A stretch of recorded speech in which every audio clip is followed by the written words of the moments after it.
Good day everyone, my name is Lois Flores and today I'm going to discuss the Larson-Freeman's definition of grammar. Grammar is an essential part of language learning because it helps learners understand how sentences are formed and used correctly. Traditionally, grammar has been viewed as a set of rules that learners must memorize. Grammar is an essential part of language learning because it helps us understand how sentences are formed and how they are used correctly.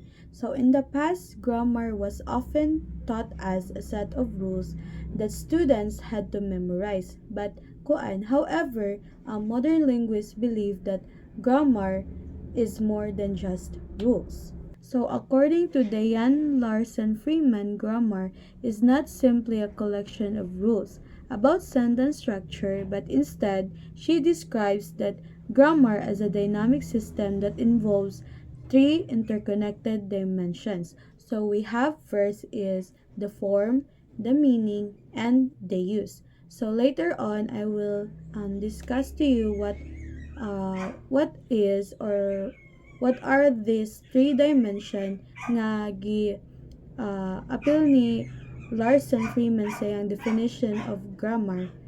So first we have the form. So form refers to the structure of a grammatical item. So it includes the arrangement of words in a sentence, verb tenses, and grammatical markers such as plural endings or auxiliary.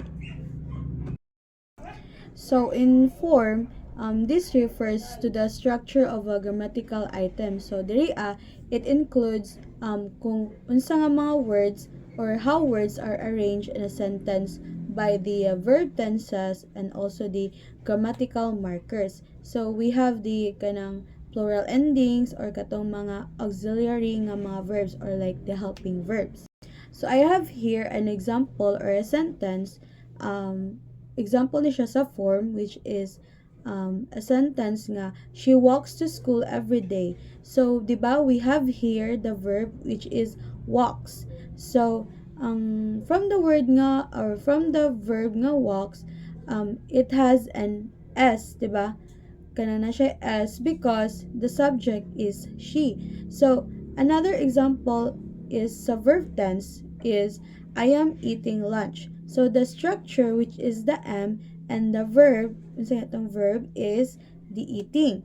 And it shows the present continuous form since eating man siya. So, padayon lang gihapon siya.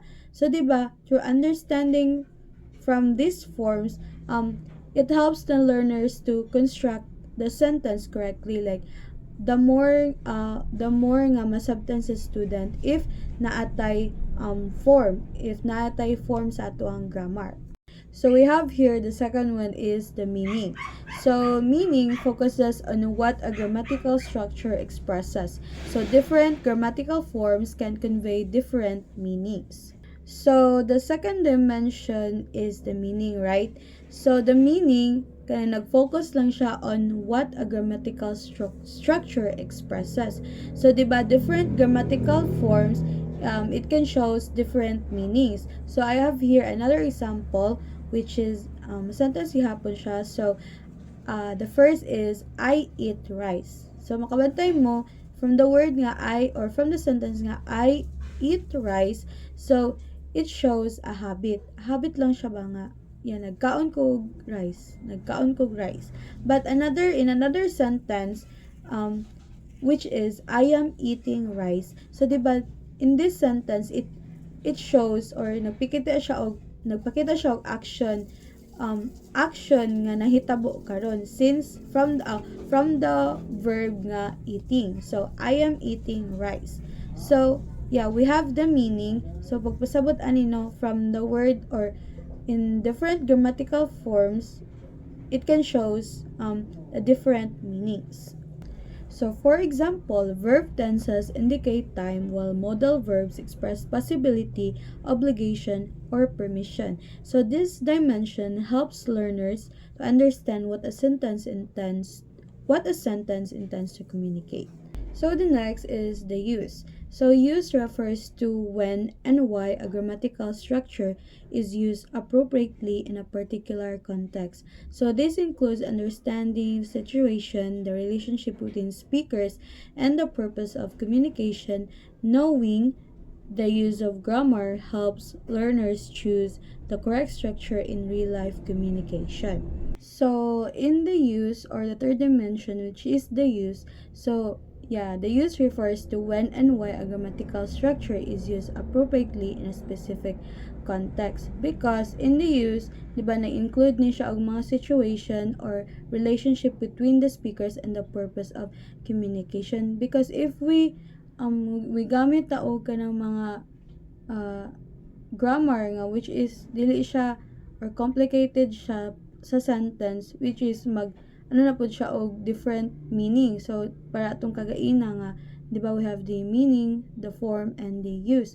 So yeah, so I have an example here sa inyo ha to understand more about the use. So in a sentence which is can you open the window?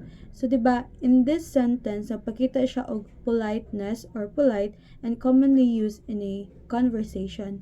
So if we use or yeah, if we communicate with kuan bitaw kanang walay dili appropriate, so the result would be kanang inappropriate sa imong or ma-result siya nga dili siya maayo sa inyong pag-communicate.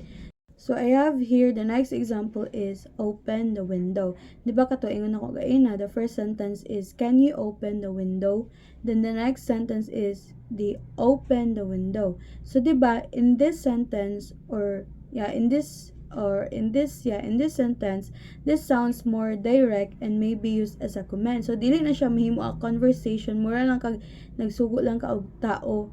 So through the use, so it can help your communication to become better and like mahimo siya nga appropriate ba inyong pag-communicate with each other sa imong kanang sa imong kaistorya nga tao.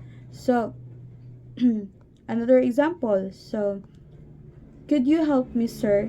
So 'di ba nagpakita siya sa sentence nga it is more polite and also appropriate siya since if ever man imong kasturya is a teacher or someone older, through using that specific grammar, it would help the conversation na maging better siya ba kanang appropriate siya, maging tama na siya ba, diba? So through using use, knowing the use of grammar, it helps the learners choose the right structure in real life situation.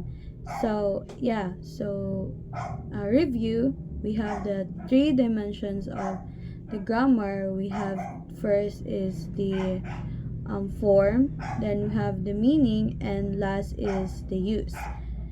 So the importance of Larson Freeman's view of grammar. So Larson Freeman's definition is important because it shifts grammar teaching from memorization to meaningful use. So by understanding form, meaning, and use, students are encouraged to apply grammar in speaking and writing rather than simply recalling the rules. So this approach helps learners communicate more clearly and accurately. So, di ba, through using this three dimension, it can help us as a student.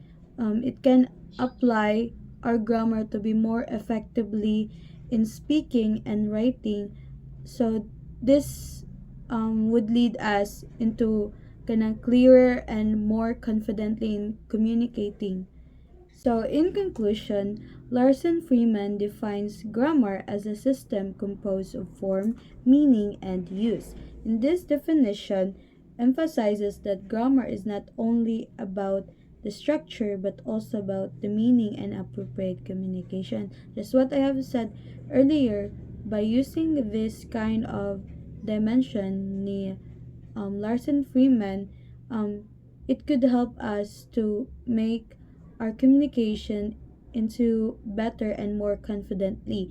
And through understanding this three dimension, it would also allow us as a learner to use English more kanang appropriately, tama, and also um it could gain us more confident, and it could the way we speak, it would be more um way more better than before, and it would be uh it enhances our confidence and so on, like daghan pa siya yung mga benefits pud makuha if we apply this kind of grammar. So I think that would be all. Thank you.